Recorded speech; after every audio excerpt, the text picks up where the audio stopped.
On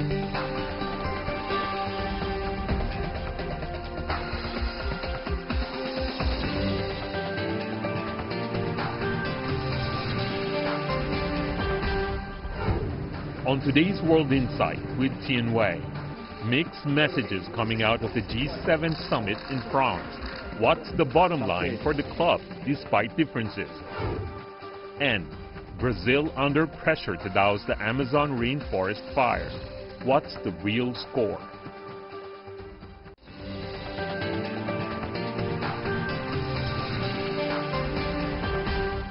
And here's our host, Tian Wei. Hello and welcome to World Insight, coming to you live from Beijing on CGTN. We begin today's program in France, where G7 leaders on Monday were wrapping up a summit dominated by tensions over U.S. trade policies and other issues. Signed that the U.S. and China would return to the negotiation table. Really? As President Donald Trump said during the summit, talks with China were on track. Take a look. It was a busy last day in Biarritz for the leaders of G7 nations. At the summit, Mr. Trump said the U.S. would resume trade talks with China. A day earlier, the U.S. president switched tones on U.S.-China trade issues several times, which made China an invisible player at the club. Also on Monday, Chinese Vice Premier Liu He, the Chinese top trade negotiator with the U.S., said China resolutely opposes the escalation of the conflict and welcomes investment and trade cooperation from foreign countries, including the U.S. China's foreign ministry also said on Monday that dialogue was needed to head off rising trade tensions. We hope the U.S. can return to rationality as soon as possible, abandon their mistaken actions, and create conditions for talks on the basis of mutual trust, equality, and mutual benefit. The heads of the G7 nations, the U.S., France, the U.K., Germany, Japan, Canada, and Italy, are holding a string of meetings on trade disputes, climate change, and other issues. The China-U.S. trade dispute is not the only trade-related problem. The U.S. will decide in December whether to slap tariffs on cars imported from Germany. Also, Mr. Trump has threatened to impose punishing taxes on French wine. That is, after France passed a bill in June to collect a digital tax that will affect American internet giants. We'll be taxing their wine like they've never seen before. I told President Trump very clearly yesterday, if we find a solution together, within the framework of the OECD, we do not want to keep our tax. With major issues on the table, there were low expectations for leaders to make substantive progress. So far, host Emmanuel Macron has made sure everything would be done to help Brazil with the Amazon rainforest fires, and opened Monday's meeting with an update on the environment and international efforts to tackle climate change.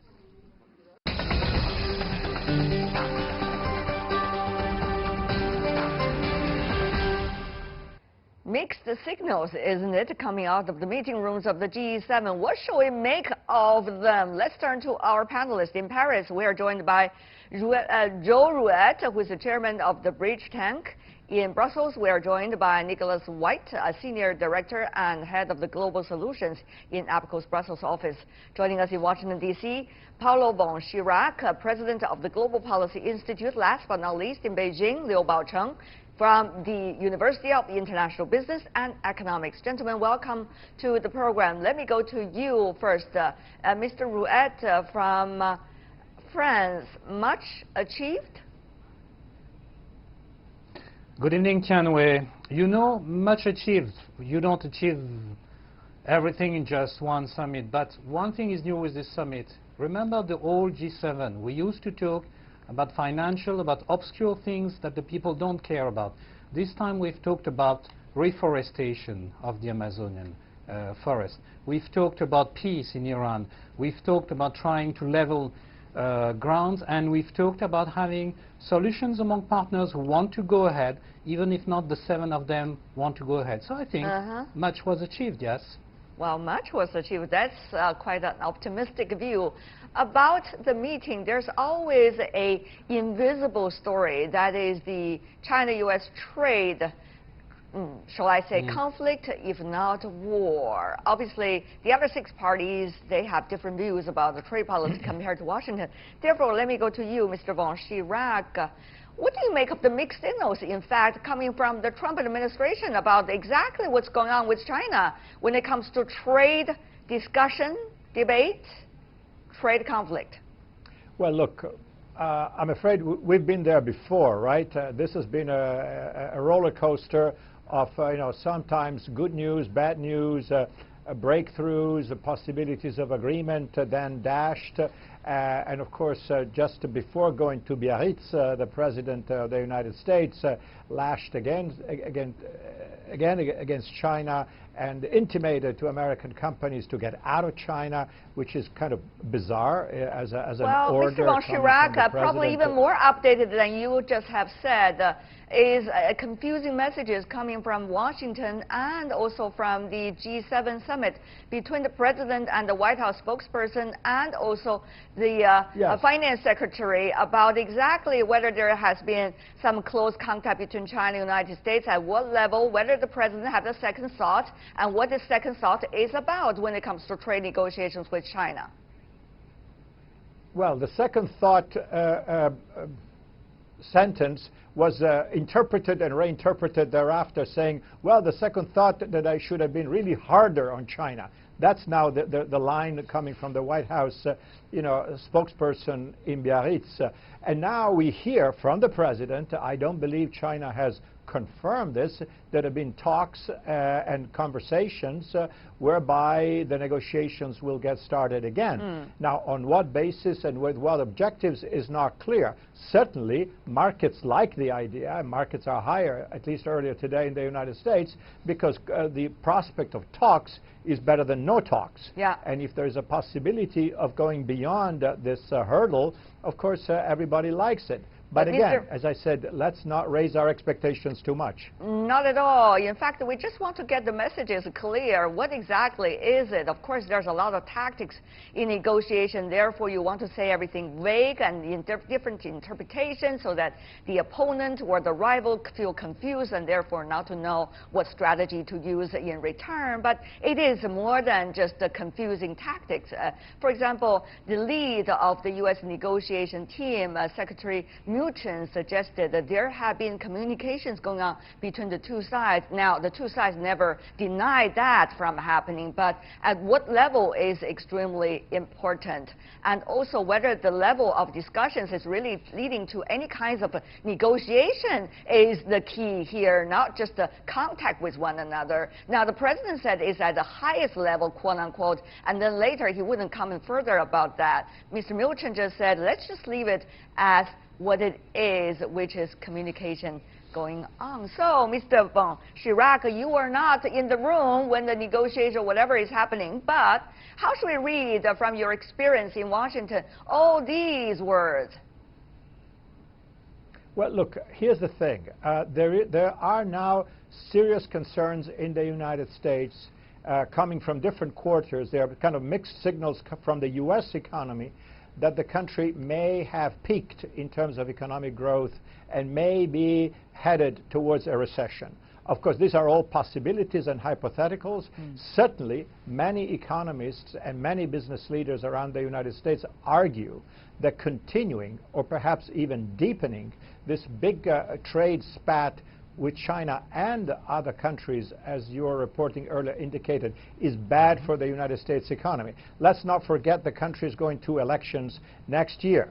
Going into elections in a recession would be really, really detrimental to Mr. Trump's possibilities for re-election. So all this is kind of, as I said, is still very messy. It's not clear. But many voices say, get some kind of a deal with China.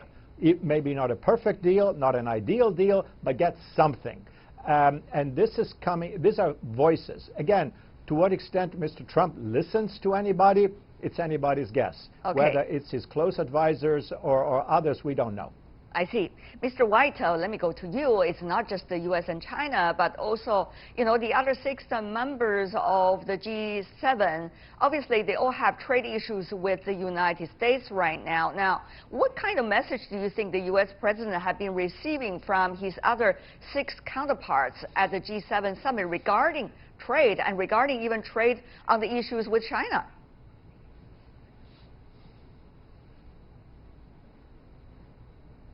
Mr. White.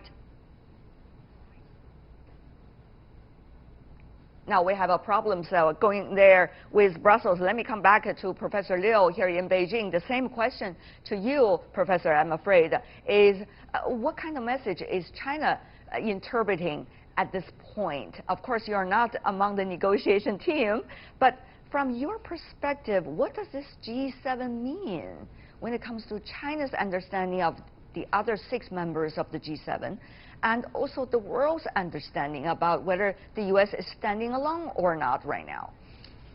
Well, most of the other members still uphold a global economic order in which free trade plays a very important role. And even if the Boris Johnson, the new prime minister, who has close affection with Donald Trump, still propose that Great Britain benefit a great deal over the last 2 centuries for free trade. So therefore, so he said, no trade war, we prefer trade peace. That's what he said. That's right. So yeah, trade peace and protectionism is the biggest roadblock, and it is really a myopic approach that eventually that can damage your own sovereign economy and damage your own consumers and eventually also your constituency. So that's a very clear message.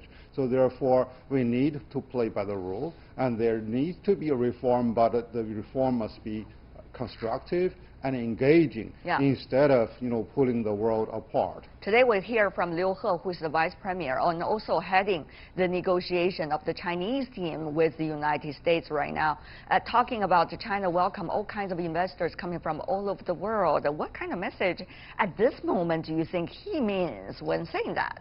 Well, he says, China remains open and continue to deepen its reform by providing better facilities and policies towards the foreign investors, which means that China will implement its own agenda. It may incidentally coincide with what is really requested by the United States, but we are not really yielding to the request of the United States per se. And the other is that, Donald Trump would use this as a leverage to pull American investors back home and drive other investors out of China. So he won't really achieve that objective, given that business people have their own calculation, and they will not really pay a huge cost simply to support his personal ego. I see. Mr. Ruet, of course, the other 6 members of the G7 are having this in mind when they were discussing about trade. Now, I'm not saying they are seeing eye to eye with China about many of the issues, but still the issue about rule-based international system, the issues about free trade, the issue about against protectionism seem to are some of the common grounds that shared with China, even though China is not in the room, of course. Right. No, of course, Tianwei, you know that the U.S. position, or Mr. Trump position, or swift of positions, has rocketed, has rocked the boat of other countries, of all the 6 members of the G7, not just the European members, but Canada had to suffer, Japan had to suffer, so they're all concerned. They're all concerned by a system of rules. But beyond rules, I think they want to structure something new. And I think it's very telling that Liu He from China mentions about investment. There's a difference between trade and investment. Trade is current affairs. Trade is trade as your economy is today. Investment is to prepare the economy of tomorrow. And if you notice, the G20 talks a lot about investment, and the G7 talks a lot only about trade. So I think the position Mr. Trump has is making the G7 lose time in catching up from talking trade to talking investment.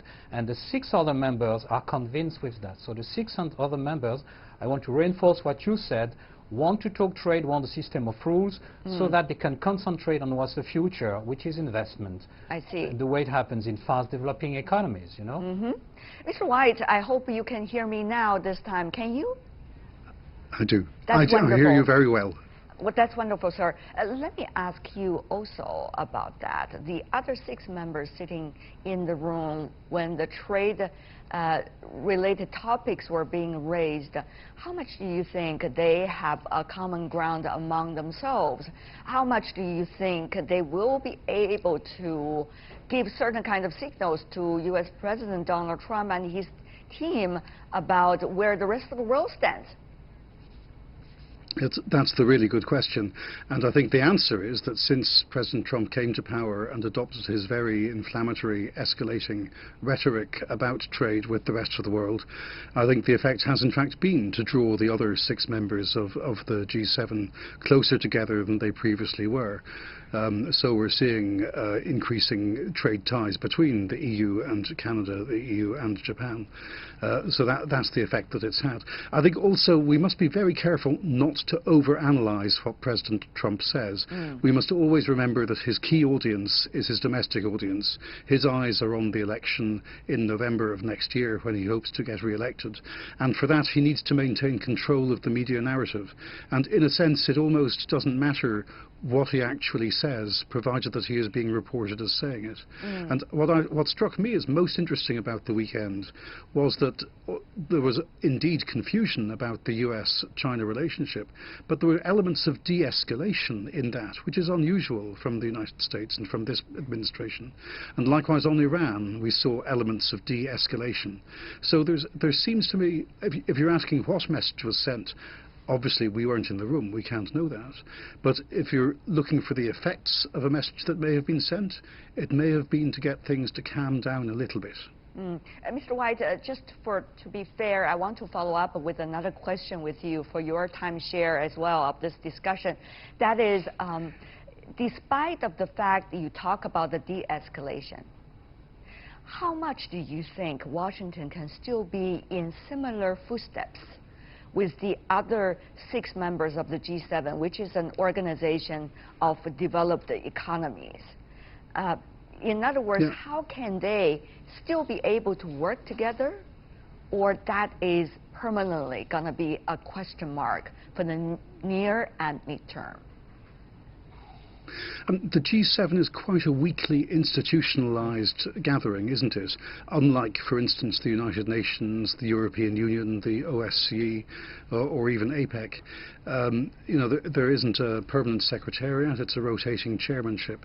So we should be careful not to raise expectations. And I thought the French were quite clever about this year, that by deliberately announcing that there would be no joint statement from the summit, that meant that they were not going to suffer the same disappointment that Canada suffered last year. But look, the question is the United States ever going to be the same kind of multilateral player again that it was before President Trump came to power? And the answer is, I'm afraid, it depends on who the American people elect to be the next president after Mr. Trump.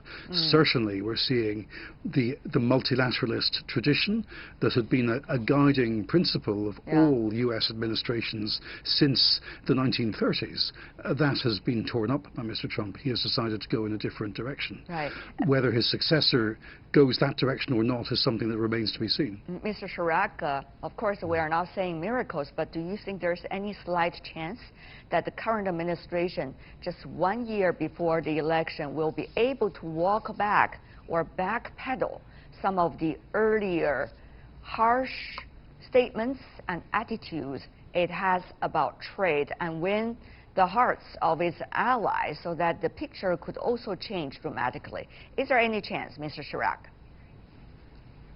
Well, look, I agree with other guests' comments. Much has to be seen in how Trump can sell this to his base. The base of his core supporters in the United States are kind of a funny bunch, if you wish, of people who don't really believe in globalization. In fact, these are the people who have been hit badly by globalization. These are the victims of outsourcing, of deindustrialization. And so when Trump tells them, you have been cheated, and I'm going to help you, and I'm going to insource, I'm going to bring jobs back to the United States, they all cheer, regardless, quite frankly, whether he can achieve this or not.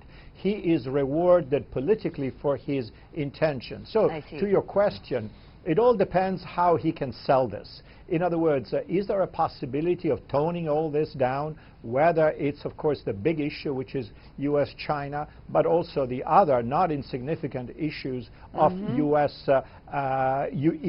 U.S.-Japan, and whether he can actually complete the deal. Let's not forget we've got the new NAFTA, you know, the trilateral agreement between the United States, Mexico, and Canada. Well, it's been signed, but it's not been ratified by the U.S., so it's not operational yet. So all these things, can they be cooked together in a way in which Trump can say, that he can declare victory and say, oh, you see, by being tough, I really forced the hand of our opponents on the trade thing, and I won, and therefore I deserve re-election. So that's messaging. I see. But I am not convinced that he has changed anything. It's very interesting that today we are talking about politicians and state leaders. It's about how to sell, but not how to govern.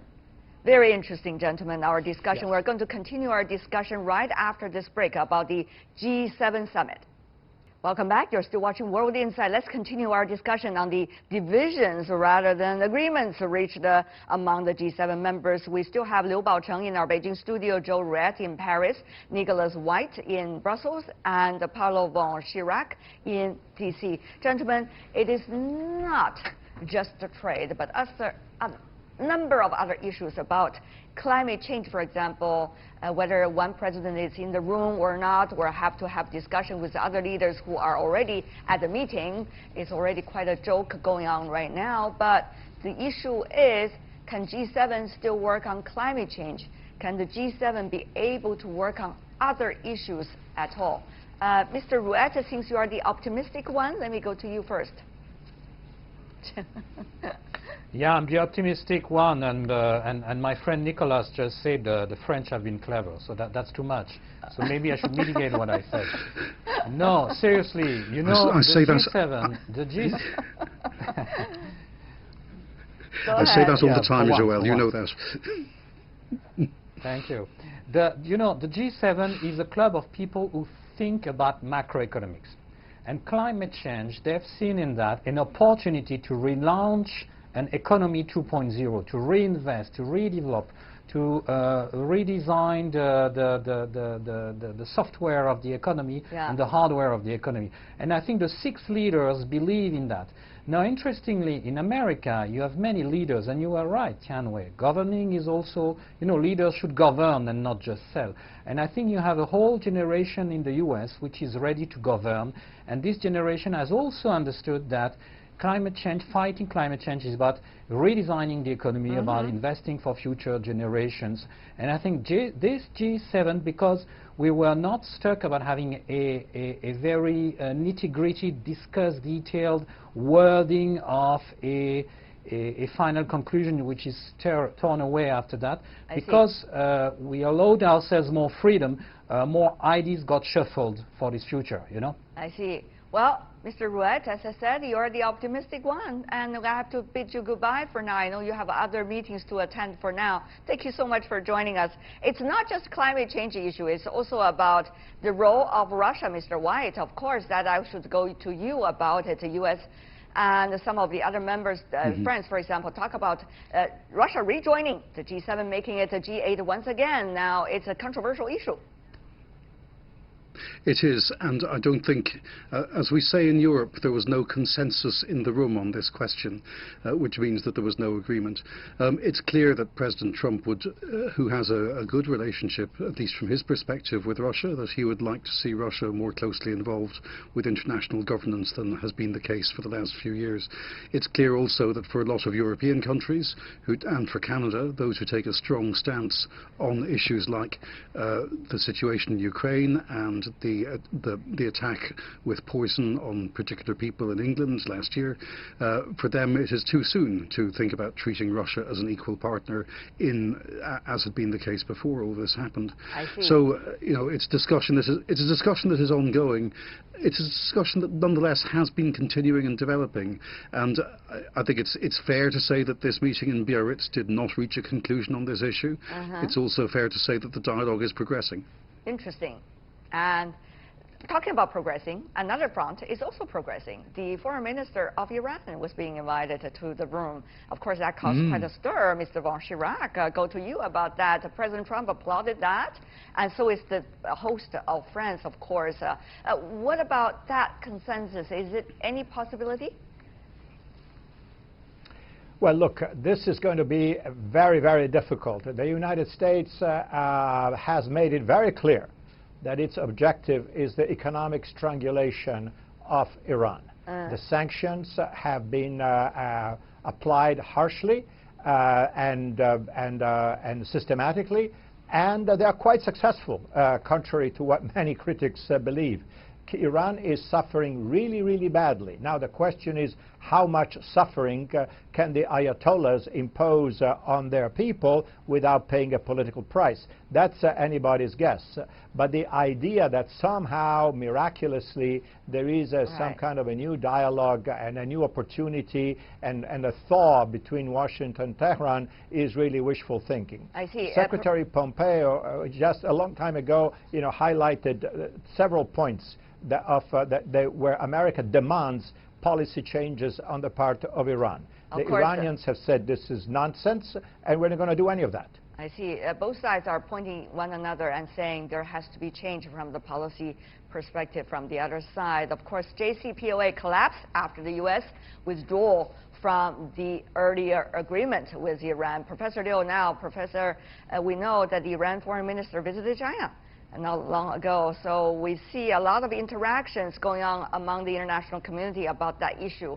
Certainly, it's not just in the G7 meeting rooms, but also going on elsewhere in the world. Professor, yes, briefly. Definitely. China is a big economic powerhouse, and China has been the largest importer of crude oil and other gas. So therefore, it is a big client. And China is also very firm on its stance that China does not really want to meddle into all the chaoses, but China wanted to work together for peace and also for economic benefit of both countries. I see.